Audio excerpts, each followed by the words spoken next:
बिना बिंदी कजरवा ना सोहै राम, बिना बिंदी कजरवा ना सोहै राम।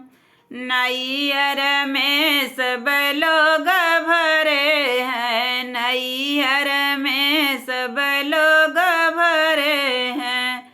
बिना बपई अंगनवा ना सोहै राम, बिना बपई नैहरवा ना सोहै राम।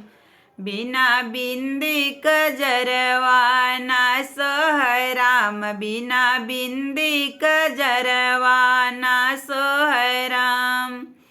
नैहर में सब लोग भरे हैं, नैहर में सब लोग भरे हैं। बिना माई दरवा के करी है राम, बिना माई दरवा के करी है राम। बिना बिंदी कजरवा ना सोहै राम, बिना बिंदी कजरवा ना सोहै राम। नैहर में सब लोग भरे हैं, नैहर में सब लोग भरे हैं। बिना भैया वो हरवा के डली है राम, बिना भैया वो हरवा के डली है राम। बिना बिंदी कजरवा ना सोहै राम, बिना बिंदी कजरवा ना सोहै राम।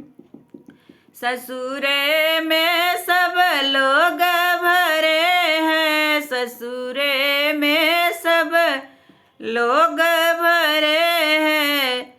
बिना सासू जतनवा के करी है राम, बिना सासू तो पनवा के करी है राम। बिना बिंदी कजरवा ना सोहै राम, बिना बिंदी कजरवा ना सोहै राम।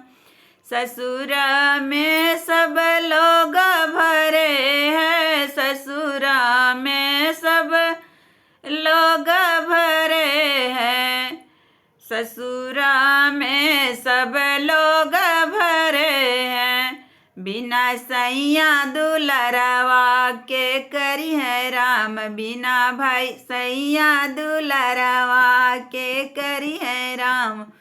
बिना बिंदी कजरवा ना सोहै राम, बिना बिंदी कजरवा ना सोहै राम।